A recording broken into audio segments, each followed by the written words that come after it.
My today's vlog, my friends and friendship, magluluto ako ng lunch. Ang magagawa ko ng adobo. Ng black pepper. Marami kaming tanim nito, my friends and friendship. Taman lang muna, my friends and friendship. Halo-halo. Tapos ay i-marinate ko muna ng mga 5 minutes.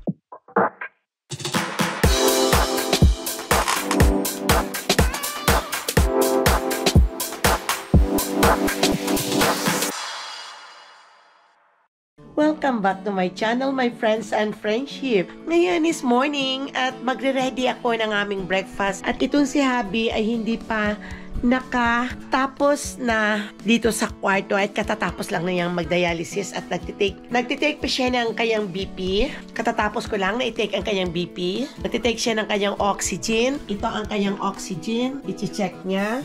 At mag-weigh pa siya. Kailangan lalagay dito ang kanyang mga records. So my friends and friendship, tara punta tayo sa kitchen dahil time is running very fast. Kaya magluluto ako ng, hindi pa kami nakapag-almusal pero kahit ano lang ang aming i-almusal at marami namang mga makakain doon sa kitchen. So magluluto ako ng adobo. Nakabili ako kahapon ng spare ribs doon sa Costco nung ako ay mag-grocery at ito ay aking lulutuin na.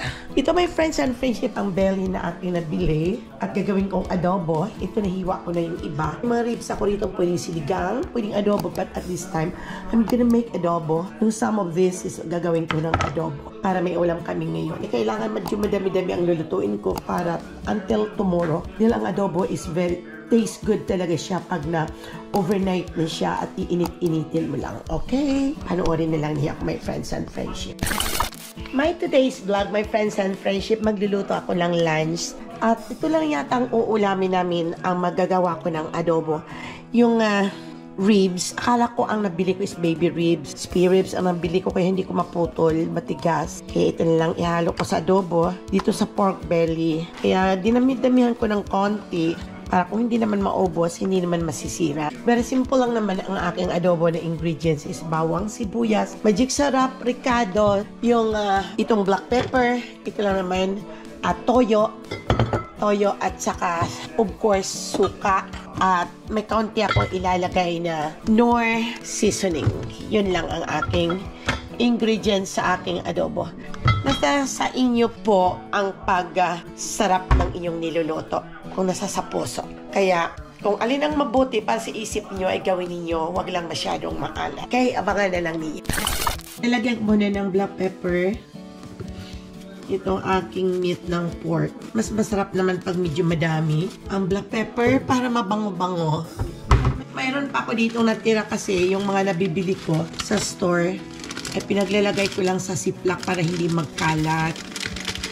Kaya nilagyan ko rin ng bay leaf. Marami kaming tanim nito, my friends and friendship. Kaya doon nilagay ko sa bahay ng anak ko na sa paso, doon sa Vallejo. Meron pa ako natitira itong brown black pepper. Kaya dadagdagan ko dahil masarap pag marami, diba? Kaya pinabalik ko kagad dito sa ziplock para hindi matapon dito sa labas. Ayun. Pinamay. Tapos, dito ay nilalagyan ko ng toyo. Wag lang munang madami. Yung katamtaman lang muna, my friends and friendship. Ito ang adobong Bisaya. Masarap. Ayun, ang toyo nilagay ko. Tapos, kailangan pag may toyo, lalagyan mo ng sugar to taste. Ayan. Tansya-tansya lang lahat. Pagkatapos, ay nilalagyan ko na nitong mikos-mikos. Rin magic sarap. Nilalagyan ko na kagad yan. At tapos, my friends and friendship, ay hindi lang yan. Mabot tayo sa toyo at saka sa sugar. Mayroon din tayong apple vinegar. Nilalagay ko. Kasi mahilig kami maglagay ng mga Bisaya ng suka sa mga niluluto naming mga putahe. Dahil para may iwasang hindi masisira right away. At mas masarap pang may suka. Pag naasiman kayo, ay lagyan lang ng sugar. Okay? Kaya ihalo ko para mag-mix sila. At syempre, lalagyan ko ng kaunting oyster sauce. Meron akong oyster sauce. Ito, lalagyan ko siya para dagdag sa sarap. Okay. Yun, my friends and friendship at halo-halo. Tapos ay i-marinate ko muna ng mga 5 minutes. Habang nagigisa ko, ay dito lang muna siya. Siyempre ihahalo ko pati ang kanyang sabaw nito Dahil dito na ang lasa, okay siya. Huwag mo nang magtimpla ng madami na mga salt para hindi umalat. Sa pag-taste ko kanina ay parang kulang ng sugar, kaya dinadagdagan ko ng sugar. At mamaya ko na dagdagan ulit kung ano ang kulang pa nito. Kasi mamimit mo kasi ang kanyang lasa pag kumulo na siya. Yung malapit na siyang maluto. Saka ka na magdagdag. Huwag kang dagdag ng dagdag ngayon pag minamarinate. Yung tamtaman lang. Kaya ang gagawin ko na ngayon habang inaantay ko ng ilang minuto lang na pag-mamarinate ng aking adobo ay akin munang igigisa. Magpapainit muna ako ng aking kawali. Mayroon akong mantika ng bacon, kaya masarap ito pag ito ang aking igigisa. Malasa kasi ang bacon malasa na. Kaysa sa itap. On ko muna ang blower. Ayan.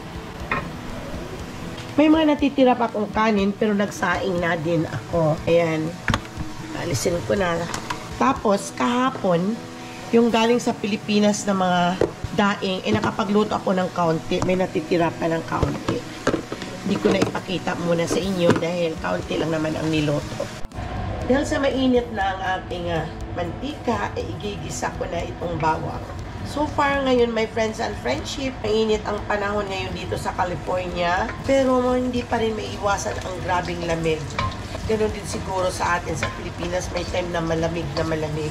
Usip kung saan kayong lugar sa mga ibang bansa. Tingnan mo yung sipon ko, medyo okay na siya pero mayroon pa din bumabara. Nandoon pa rin ang bara sa aking ilong. Sabi naman ng doktor sa akin, walang problema sa lungs ko. Ang nasa upper respiratory ko lang na may allergy. Medyo sinusunog-sunog ko, my friends and friendship, ang bawang ng konti para dagdag sa taste at bangon ng aking nilulotong adobo. Maraming iba't ibang mga version ang pagluluto ng adobo. May mga adobong Tagalog, adobong Bisaya naman itong ginagawa ko. Ang kinaigihan kasi sa adobo, my friends and friendship, kahit ilang araw, hindi mo masisira. Itatabi mo lang siya sa ref o kahit hindi i-ref mo, ay malasa pa rin. Masarap iulam lalo sa umaga, lalo at magsasangag ka ng kanin. Madami ako maglagay ng bawang at buya sa adobo para mabango. Kaya iyan. Pina-brown ko muna itong aking sibuyas para mabango siya, my friends and friendship. Kaya okay na ito. Pwede na nating ihalo ang pork at igigisa ko. Medyo malaki-laki itong ribs dahil spare ribs ang nabili ko, hindi baby ribs. Kaya hindi ko maikat dahil matigas at baka masisira ang kutsilyo ko. Mamaya nito habang pinapalambot ko, my friends and friendship, ay dagdagan lang ng 1 cup na water para dagdag sa paglambot ng niluluto. Pero ito, hinahalo ko pa rin. Dahil nandito lahat ang ingredients na nilagay ko. At tapos ay lagyan ng kaunting tubig na tansya ko, pero pwede rin 1 cup. May measurement. Ako dinadagdagan ko lang kasi para maglambot. At halo-haluin ko. At gamitan ko ng 2 sandok. Ilipat mo nga dito para malakas ang apoy dito sa kabila. Ayan.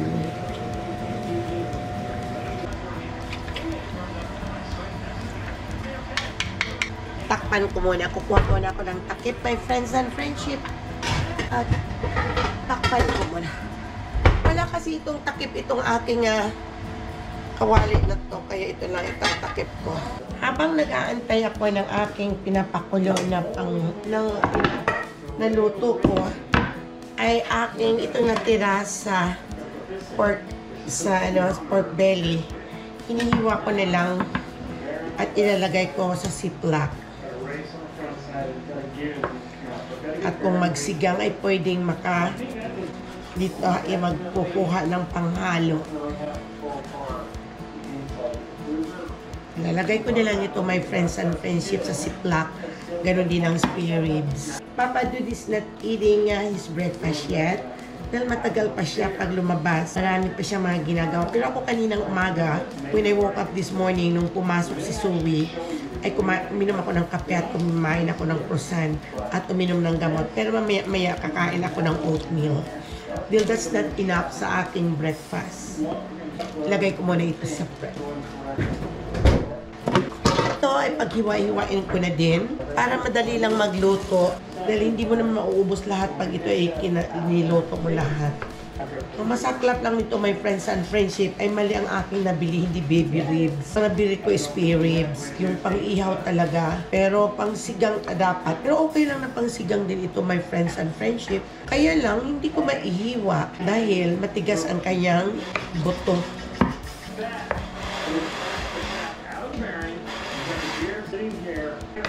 Tatabi ko ito para iihawin ko bukas doon sa labas. Ayan.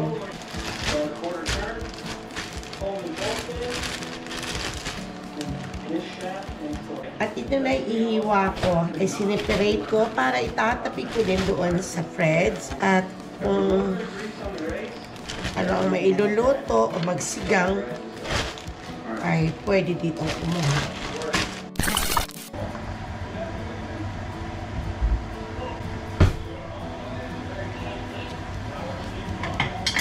Katamtaman lang ang kanyang timplada sa ngayon at marami pa siyang water. Kaya hayaan ko na lang mag-absorb ang water, saka ko natitimplahan kung may kulang. Good morning to my friends and friendship. Papa! Nagigising na. Kaya ito lang daw ang aming kakainin. Is gagawa din ako ng magtutoast na ako ng kaunti ng tinapay habang inaantay ko ang aming adobo. Tayo daw magsusundo mamaya kay so. Tapos ko yun ang almusal namin. Pero meron akong oatmeal. Kailangan kukunin ko at makain dahil sayang naman pag hindi ko kinain. Iinitin ko muna bago ang lahat. My friends and friendship. Hotdog, gusto mo? Ha? Hindi. May avocado ako. Kaya ititimpla ko siya. Yung scramble at lagyan ng sugar, brown at saka yung lagyan ng sugar at saka yung milk. Hindi na ako marunong magsalita kung ano ang ilalagay. Sarap, abe?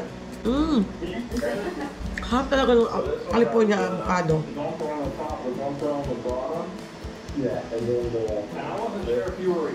Yan. Masarap kasi ito may friends and friendship kung mayroong ano. Mayroon talagang ano siya. Sugar na at saka yung milk. Medyo matamlay lang ako, my friend and friendship. Ngayon, dahil may barak ang ilong ko, kaya hindi masyadong with energy ang aking voice. Pero I'm gonna try na talagang maging energetic ako ngayong araw na ito. Buti na niyo yung ilong ko, parang baradong-barado pa. Tingnan niyo naman, nakikita na naman sa loob. Basta magsalita lang ako, mga halata mo talaga, my friends and friendship. Kasi Mama Ella talaga ay may sipon. Tagal-tagal pa naman kaya my friends and friendship malis itong sipon.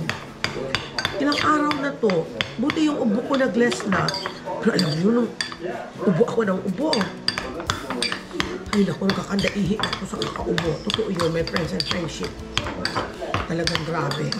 Kaya pag ganito ang sitwasyon ko na, every January, February, at March, June, maatake ang sakit ko niyang asthma. Kapag ang ginaw-ginaw naman kasi dito, my friends and friendship, halos hindi ka na makagalaw. Yung ginaw. At ang problema dito, ay sa heater ako na nagtamaan. Kasi pag sa sasakyan, full talaga si Papa dun sa maglagay ng heater sa kotse. Paglabas ko, ako ang lumalabas, ang ginaw-ginaw sa labas. Yun, naghalo-halo na ang aking ng sistema ng aking katawan. Ay naku, my friends and friendship, talagang gano'n, nagbablog ako, di ba, my friends and friendship? Talagang gano'n talaga, my friends and friendship. Pag nagbablog ka, talaga naman magabulong-bulungan ako kasi sabi ni Papa Dudes, dandahan lang ako, hindi pwede, nagbablog si Mama Ella, right, my friends and friendship? Okay. Sabi ni Papa Dudes, dandahan ko lang daw ang paghalo dito, kailangan akong lakasan ang paghalo para madudurog, alright? Hindi namang gano'n-gano'n, ay paano madudurog, right? Always mali ba? O, di ba? Tama? O, see? So, you need to do it. Do it like this, right? My friends and friendship. Kaya, alam ka namang, Jesus Maria Josep. Okay. 20 minutes later. Ito na siya, my friends and friendship. Pinapatuyuan ko. Medyo malapot na. Ito ang, kasi pag medyo lumalapot na siya, yun ang indikasyon na hinaan na natin ang apoy at timplahan na natin kung ano na ang lasa. Kulang ng suka.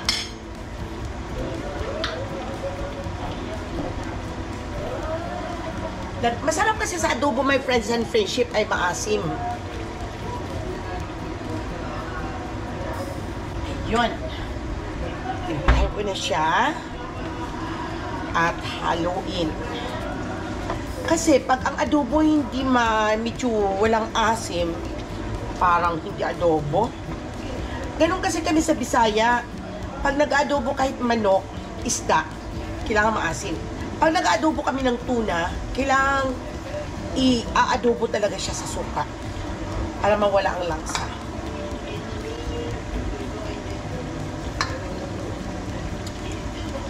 Masarap. More sugar. Kailangan kasi mag-agaw ang tamis at asin. Tansya-tansya lang, my friends and friendship. Alam mong maalat, timpla na. Alam mong mas... Okay, darating ngayon kasi dito, my friends and friendship, inabangan ni Papa Lucy. Oh my God, andito ka na, my friends and friendship. Ito yung hinihintay ni Mama Ella. Ayan. Say hi. Hi. Hi. Nagparang siya, Hi, andyan pa. Hi mga friends and friendship! Okay, ito na, haluin ko muna ito. Okay, Chacha, dala mo na kay Chacha. Okay, adobo is ready to eat. Ayan, my friends and friendship, ang adobong Bisaya ni Mama Ella. At magsisimula ng kumain ang mga kabataan dito sa loob ng bahay at ang mga tao na kami-kami lang. Ayan. So, nakapagsaing na ako. At ito si Papa Dudes ay ready to eat na at kukuhanan ko lang siya ng coffee. Friendship, ito ang almusal. Anong palaman mo? Mga friends and friendship! Over there. Ito na lang natira, my friends and friendship, sa adobo ni Mama Ella. Ang sarap. Katatapos lang namin kumain. Lahat na ay nakakain at ako ay nagliligpit na ng aming i-dishwash ko na ito, my friends and friendship. Kasi ayaw ko naman. Nagbaon ka na, JR? Magdala ka ng saging dahil marami tayong saging. Nakabili kami ng doble-doble na saging kahapon. Bumili si Jarrell. Bumili si Chanel. Bumili din ako kaya kailangan kainin lahat. Sabi ko. Ito na, baon ka na ng kanin? Okay. Ito yung apo at inaantok na at nandito sa akin. Kahit titimplahan ko muna siya ng milk. Lagyan ko ito pinaka... Ito lang ilalagay ko dahil...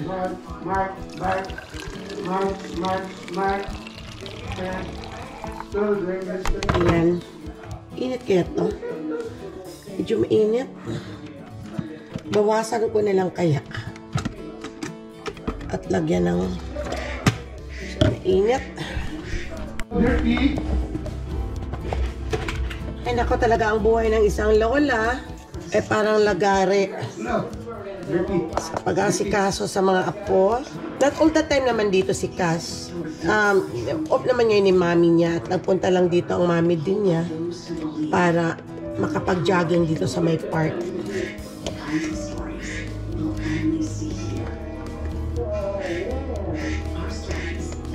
Ayan.